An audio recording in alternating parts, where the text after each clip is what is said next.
शंकर भगवान की, भारत माता की, वीर तेजाजी की। भारत सरकार में आपना मंत्री, किसानों जुड़े विभाग का मंत्री बागीर जी बहुत मोटा मिनख हैं।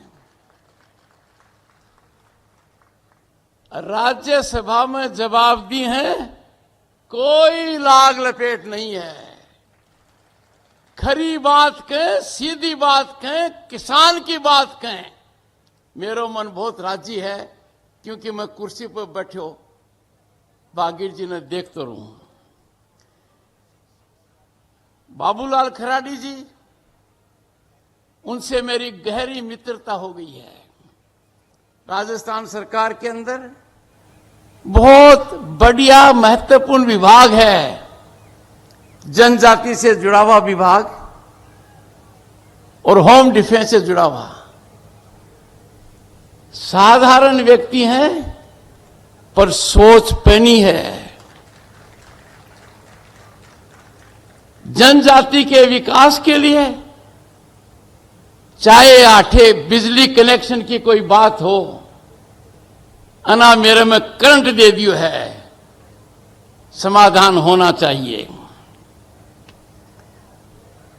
पूज्य स्वामी जी श्री श्री 1008 अवधेशानंद जी महाराज सूरजकुंड आते ही आपका आशीर्वाद लिया, अभिभूत हो गया। आशीर्वाद से आध्यात्मिक ताकत मिलती है और आदमी का जो अहम है, अहंकार है, वो समाप्त होता है। इनकी उपस्थिति आत्मीय है। लोकसभा के सदस्य श्री सीपी जोशी जी पुराने मित्र हैं, सद्भावी हैं, श्रेष्ठ हैं और लगनशील हैं। श्री लालचंद कटारिया जी पूर्व मंत्री हैं, केंद्र में, राज्य में सांसद विधायक, पर मेरे लिए दूसरी पीढ़ी है।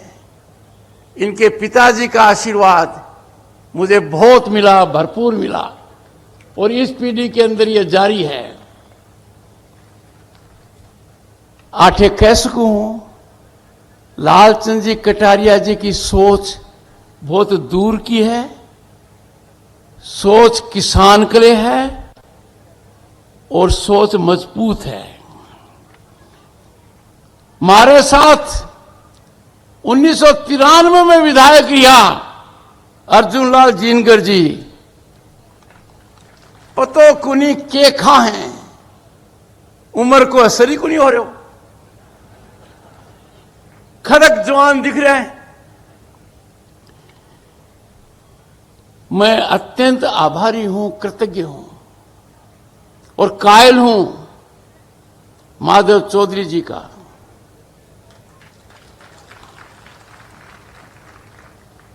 ये आज के कार्यक्रम के सूत्रधार हैं, आज के कार्यक्रम के ऐसे आयोजन के लिए इन्होंने भगवान श्री कृष्ण और अर्जुन दोनों की भूमिका निभाई है।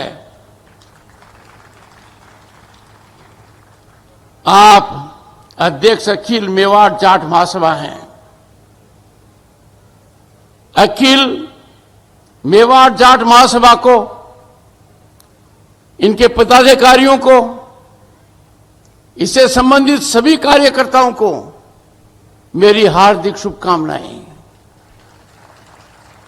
आप सभी साधुवाद के पात्र हैं, ते बहुत बढ़िया काम कर रहे हो। तारो काम से के जीने सुख दे रहे हो है, ए काम में लाग्या हो। दिक्कत आवेंगी पर समाधान भी होगो। डॉक्टर रतनलाल जाट अस्वस्थ चल रहे हैं, उसके बावजूद इनकी उपस्थिति मेरे लिए प्रेरणादायक है। सही मायने में समाज के रत्न हैं और जो भी भूमिका थी अप्रत्याशित चमत्कारिक रूप से उसका निर्वहन किया। और एक साधुवाद के पात्र और मंच पर हैं, श्री कालूराम जाट, मंदिर निर्माण कमेटी के सभापति। आपको राज्यसभा के सभापति की ओर से आपका अभिनंदन, आपका अभिवादन।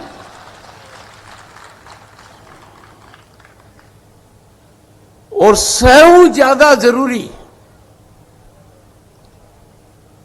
और जिनको मैं प्रणाम करता हूं, माताएं और बहनें। मारी घर वाली आज आकुल पाई कोई जरूरी काम होगो, मन में आठियानो जरूरी हो, मैं कई मेरे लिए कमितू पूरी कर, मैं की शुभकामनाएं मैं तारकन लेके आया हूं। माताओं और बहनों की उपस्थिति यह बात को संकेत है कि समाज सही दिशा में जा रहा है।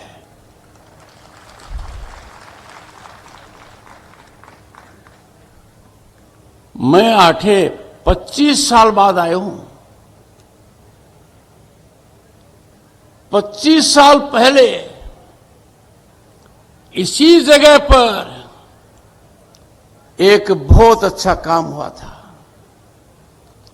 सामाजिक न्याय की लड़ाई की शुरुआत की थी। जाट और कुछ जातियों को आरक्षण मिले, यह शुरुआत 1999 की थी। समाज के प्रमुख लोग यहां उपस्थित थे, मैं भी उनमें एक था। हमने इस पवित्र भूमि देवनगरी मेवाड़ के हरिद्वार में संरचना की, कार्य सिद्धि मिली और आज उसके नतीजे देश और राज्य की प्रशासनिक सेवाओं में मिल रहे हैं। उसी आधार पर, उसी सामाजिक न्याय पर, उसी आरक्षण पर जिनको लाभ मिला है, आज वो सरकार में प्रमुख पदों पर हैं। उनको मेरा आग्रह रहेगा, पीछे मुड़कर जरूर देखें और कभी नहीं भूलें कि समाज के सहयोग की वजह से, समाज के प्रयास की वजह से हमें सामाजिक न्याय मिला।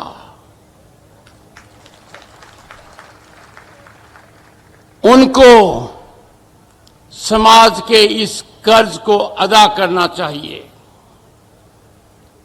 और मुझे खुशी है कि वो ऐसा कर रहे हैं, प्रतिभाशाली हैं। राज्य और केंद्रीय सेवाओं में उनका योगदान अभूतपूर्व है, सराहनीय है।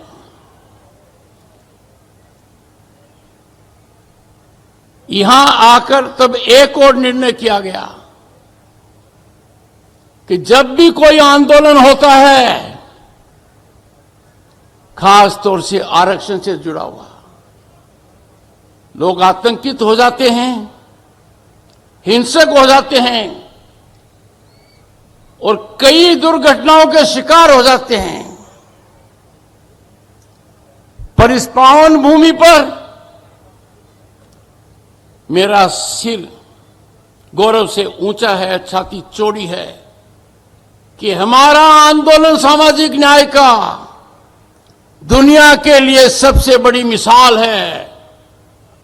कहीं कोई अव्यवस्था नहीं हुई, कहीं कोई हिंसा नहीं हुई, और जो वो बहुत बड़ा युग था, उसमें हर माता, हर बहन, हर बुजुर्ग, हर नवयुवक ने उस समय सामर्थ्य अनुसार आहुति दी।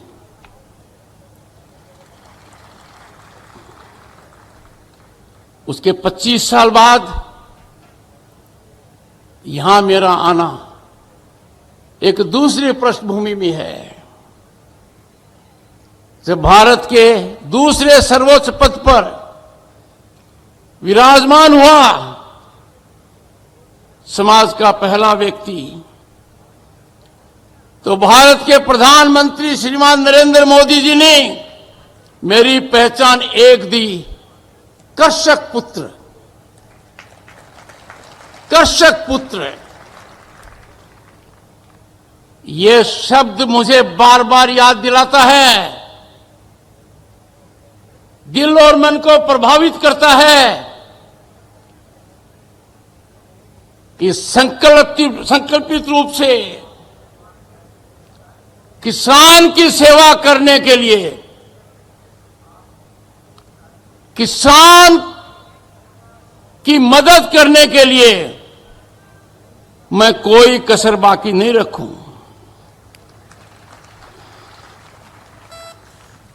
जीवन पर्यंत किसान का हिमायती रहूंगा, क्योंकि किसान देश का अन्नदाता है, किसान भाग्य विधाता है,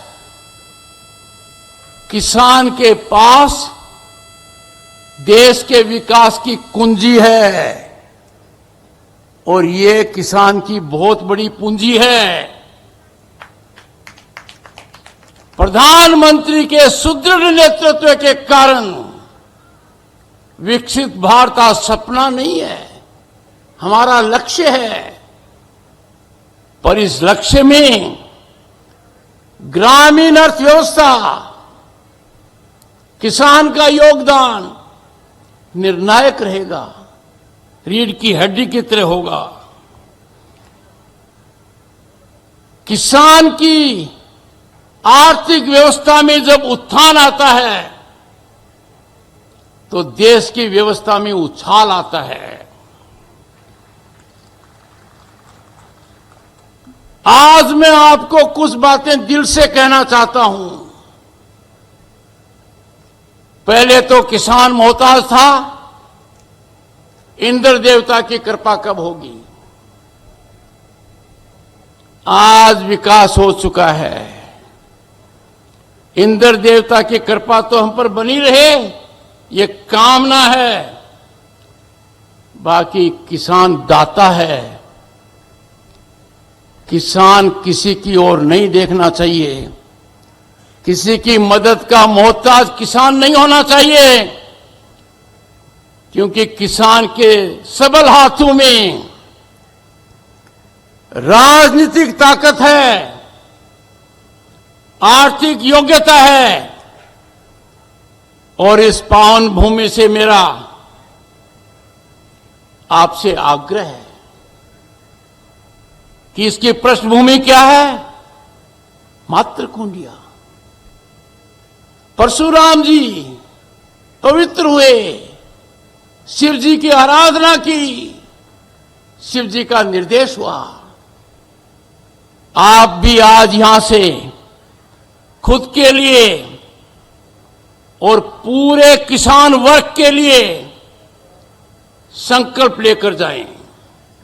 और पहला संकल्प, देश में किसान को मदद करने के लिए 730 से ज्यादा कृषि विज्ञान केंद्र हैं। उनको अकेला मत छोड़िए, वहां पर जाइए, उनसे कहिए आप हमारी क्या सेवा करेंगे।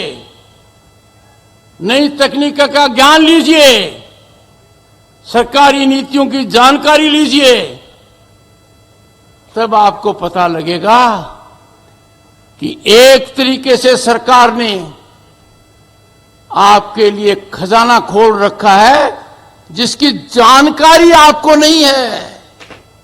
सहकारिता क्या कर सकती है आपको जानकारी नहीं है। यदि अगर नियमित रूप से पूरे देश के किसान कृषि विज्ञान केंद्रों में यदि अगर महीने में 2 बार भी जाएंगे, एक तो जो लोग कार्यरत हैं उनकी नींद खुलेगी, वो सक्रिय होंगे, उनको पता लगेगा अन्नदाता जाग गया है, अन्नदाता की सेवा करनी पड़ेगी, अन्नदाता हमारा लेखा जोखा ले रहा है। और जब आप लेखा जोखा लेंगे तो गुणात्मक सुधार आएगा। देश में भारतीय कृषि अनुसंधान परिषद पुरानी संस्था है, 200 के करीब संस्थाएं हैं। हमारे जो प्रबुद्धजन हैं कृषि क्षेत्र में ज्यादा लगनशील हैं, उनका जीवंत रूप से लगाव उन संस्थाओं से होना चाहिए। मेरा आग्रह रहेगा, किसान मोहताज क्यों है? 2001 में माननीय अटल बिहारी वाजपेयी ने भारत के 5वें प्रधानमंत्री चौधरी चरण सिंह, जिनको गत वर्ष भारत रत्न से नवाजा गया, हमारे लिए गौरव की बात है। पहली बार भारत के इतिहास में किसी किसान को देश का सबसे बड़ा अलंकरण दिया गया। भारत रत्न चौधरी चरण सिंह जी की जन्म शताब्दी पर माननीय अटल बिहारी वाजपेयी ने 23 दिसंबर 2001 को किसान दिवस की घोषणा की। यह साल किसान दिवस की रजत जयंती है। इसके अंदर आप सोचिए, चिंतन कीजिए, मंथन कीजिए, विचार विमर्श कीजिए और एक रास्ता निकालें कि किसान खुद आत्मनिर्भर कैसे हो, किसान खुद अपनी सेवा कैसे करे। देश में किसान की सबसे बड़े सेवा करने वाले नाथुराम मिर्धा कृषि आयोग के अध्यक्ष थे। उनकी रिपोर्ट मैंने पढ़ी और हमें बहुत अच्छा लगा कि वो दूरदर्शी रहे हैं, भविष्य की सोच थी। और मेरे मन में कोई शंका नहीं है कि जिस तरीके से भगवान परशुराम ने यहां पवित्रता प्राप्त की, उसी तरीके से आज हम संकल्पित होकर इस स्थान का पूरा सदुपयोग करते हुए एक ऐसा रास्ता चुनेंगे कि किसान आज से 3 काम करेगा। मेरा आग्रह किसान से है, किसान के बेटे बेटी से है। दुनिया का सबसे बड़ा व्यापार, बेशकीमती व्यापार कृषि उत्पादन का है। किसान अपने उत्पाद के व्यापार से क्यों नहीं जुड़ा हुआ है? किसान उसमें क्यों नहीं भागीदारी ले रहा है? हमारे नौजवान प्रतिभाशाली हैं। मेरा विनम्र आग्रह है, ज्यादा से ज्यादा किसानों को सहकारिता का फायदा लेते हुए अन्न व्यवसाय में, कृषि उत्पादन के व्यवसाय में अपने आप को लगनशील रूप से कार्यरत करना चाहिए। लिखकर ले लीजिए, इसके दूरगामी आर्थिक सकारात्मक परिणाम होंगे। दूसरा मेरा आग्रह है, किसान अपने उत्पाद की मूल्य वृद्धि क्यों नहीं कर रहा? अनेक व्यापार किसान के उत्पाद पर चालू हैं। आटा मिल, तेल मिल अनगिनत हैं। अब मिलकर हमको करना चाहिए। किसान को पशुधन की ओर ध्यान देना चाहिए। मुझे बड़ी खुशी होती है जब डेयरी बढ़ती है। ज्यादा उछाल आना चाहिए इसमें। हमें दूध तक सीमित नहीं रहना है, छाछ तक सीमित नहीं रहना है, दही तक सीमित नहीं रहना है। जितने उत्पाद दूध के बन सकते हैं, पनीर हो, आइसक्रीम हो, रसगुल्ला हो, किसान का योगदान होना चाहिए। हमारी माताओं और बहनों में बहुत प्रतिभा है, हमें इस ओर ध्यान देना चाहिए। तीसरा, मुझे कई बार चिंता होती है, किसान सब्जी लेने शहर जाता है, ये उल्टी गंगा कब से बहने लग गई। हमें स्वावलंबी किसान को करना होगा, ग्रामीण व्यवस्था को स्वावलंबी करना होगा। गांव को शहर पर डिपेंड करने की आवश्यकता नहीं होनी चाहिए, ये उल्टा होना चाहिए। आज के दिन हमारा सोच इस तरफ नहीं है।